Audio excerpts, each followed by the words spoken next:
সুলাইমান আলাইহিস সালাম শক্তিশালী একজন নবী ছিল। উনি মালাকুল মাউতকে বলেছিলেন, মালাকুল মাউত আমার মৃত্যুর সামান্য কিছু আগে আমারে বইলো, আমার একটা কাজ আছে। মালাকুল মাউত মৃত্যুর কিছু সময় আগে এসে বলল, সুলাইমান টাইম ইজ আপ, সময় শেষ, অল্প কিছু সময় বাকি, কি করবেন করেন। সাইয়েদনা সুলাইমান জিনদেরকে ডাকলো, ও জিনেরা, বিশাল একটা প্রজেক্ট আছে, প্রজেক্টে কাজ শুরু করো।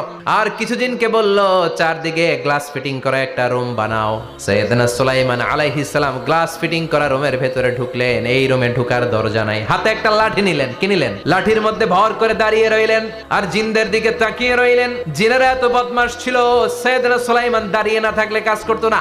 সুলাইমান আলাইহিস সালাম লাঠির মধ্যে ভর দিয়ে দাঁড়িয়ে রইলেন আর বললেন, কাজ করো। জিনেরাও কাজ শুরু করলো। ওদিকে মালাকুল মাউত এসে বলে, ও সুলাইমান সময় তো শেষ। সুলাইমান বলে, সমস্যা নাই, রূহ কবজ করেন।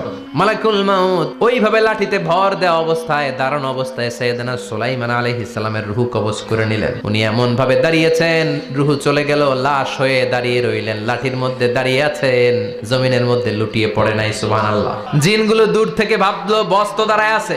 জিনেরা মনে করছে বস দাঁড়ায় আছে, কাজ করতেই হবে। করতে করতে পুরা প্রজেক্টের কাজ শেষ। ইন দ্য মিন টাইম ঝিঝি পোকা, উই পোকা, যেই পোকা কাঠ খেয়ে ফেলে, এই কাঠ খাওয়ার পোকা সুলাইমান আলাইহিস সালাম লাঠির ভেতরে ঢুকে লাঠিও খেয়ে ফেলেছে। সাইয়েদনা সুলাইমান আলাইহিস সালাম ধপাস করে জমিনে পড়েছে। আর জিনেরা কয়, হায় হায়, খালি খালি কাম করছে এতদিন।